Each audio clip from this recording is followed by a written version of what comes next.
Rachel felt sorry for Lady Charlotte, because despite her friendly nature, the woman did not have an easy time of it with her husband. Sir Frederick was moody and brusque and quick to lash out. Let him rot in his hothouse, thought Rachel, then let out a small squeal of delight when she finally saw the light ahead. The hut in the moor was used by the gamekeeper and his men, but it was also the ideal place for a secret tryst. Apart from the residents of Winton Park, no one knew about it, except perhaps for the gypsies who sometimes camped in the area. Gypsies seemed to know their way around wherever they were. Rachel liked the itinerant folk. Her mother had always told her that she had inherited the gypsy blood of her grandmother.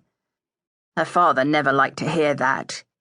He was a shepherd from a long line of English shepherds, and marrying a Romany woman had caused him enough problems, though eventually his family had accepted their match. So Rachel's wild blood and her love of wandering were her grandmother's legacy. As she approached the hidden hut and saw a dark figure standing before it, she smiled. But the person's silhouette quickly disappeared. She felt like calling out, but the man apparently feared that someone might discover them. Yet apart from them, there was no one out on the moor, no one but two people who wanted to share a bed that night. Rachel began to breathe faster, and she slowed her steps. Sweeping her hair away from the damp skin of her face, she bit her lips to make them red and enticing. She heard an owl screech, and something fluttered past her ear. Bats were out on the hunt. She loved the creatures of the dark. They were exceptionally sensitive, she knew, with abilities that other animals lacked.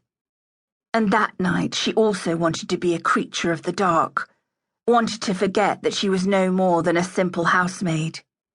She reached into her skirt pocket, as if to reassure herself that the letter that had lured her into the darkness was real.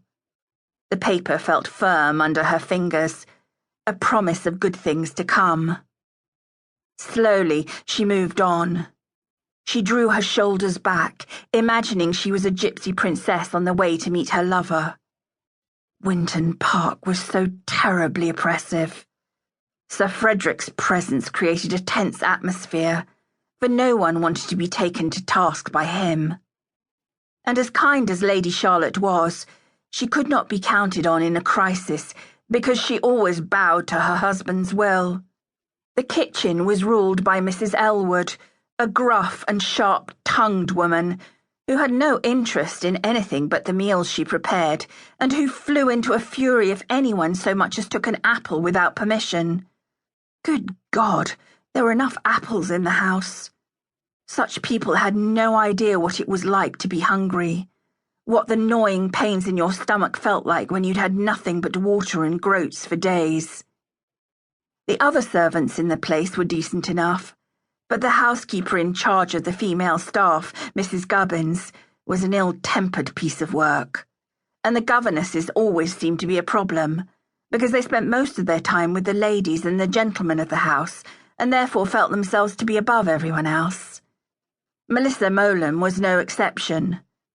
Though she did not eat with Sir Frederick and Lady Charlotte, neither did she lower herself to eat in the kitchen with the rest of the domestic staff. When the clouds momentarily parted, the moon bathed the moorscape in a silvery shimmer, and the branches of the birch trees reached into the night sky like arms sprouting 1,000 fingers. A gust of wind whipped a willow branch into Rachel's face. Startled, Rachel lost her footing and stepped off the path. In her attempt to keep her balance, the lantern fell from her fingers. Her foot immediately sank into the mire, and to make matters worse, her skirt caught in the creeping roots of a mountain pine. The heavy material began to greedily suck its fill of water. All Rachel's anticipation and confidence gave way to a naked fear. Every child learned not to mock the spirits of the moor. Should they catch an inattentive wanderer in their clammy fangs, there was little hope of escape. "Help me!" Rachel cried, just as she was able to catch hold of a strong willow branch